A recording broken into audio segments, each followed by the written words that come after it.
Les missions des assemblées provinciales et du Sénat sont-elles indispensables pour la bonne marche de la RDC?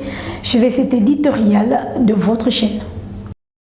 La Constitution en vigueur en République démocratique du Congo détermine les institutions opérationnelles aussi bien sur le plan national que dans les différentes provinces. La loi sur la libre administration des provinces dicte le mesure d'application afin de cimenter des institutions fortes au profit du peuple congolais. Les assemblées provinciales élisent le gouverneur, les vice-gouverneurs et les sénateurs. Elles contrôlent aussi les gouvernements provinciaux et légifèrent en adoptant des édits.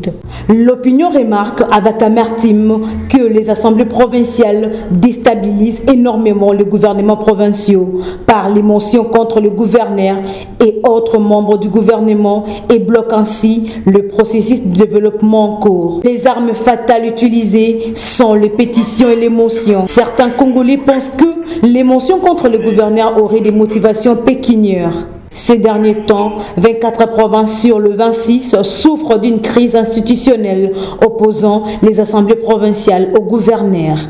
Les élections de gouverneurs et sénateurs sont souvent entachées par la corruption au profit des électeurs et débouchent souvent aux résultats biaisés en créant un groupe d'hommes et de femmes au service des individus. Les assemblées provinciales et les sénats constituent des institutions budgétivores et pas trop utiles pour la bonne marche du pays. Qu'il est donc important de supprimer les assemblées provinciales et les sénats en adoptant sur le plan national un parlement monocaméral. Que les gouverneurs soient élus au suffrage universel direct et investis par le président de la République.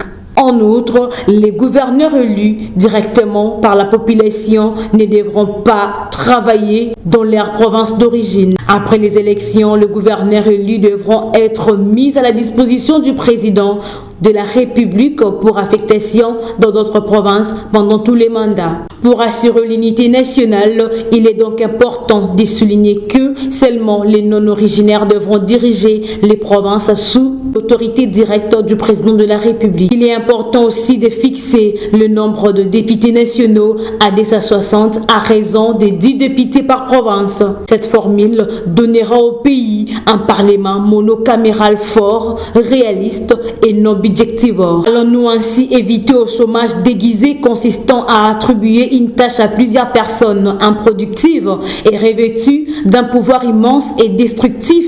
La révision constitutionnelle s'impose. Dossier à suivre.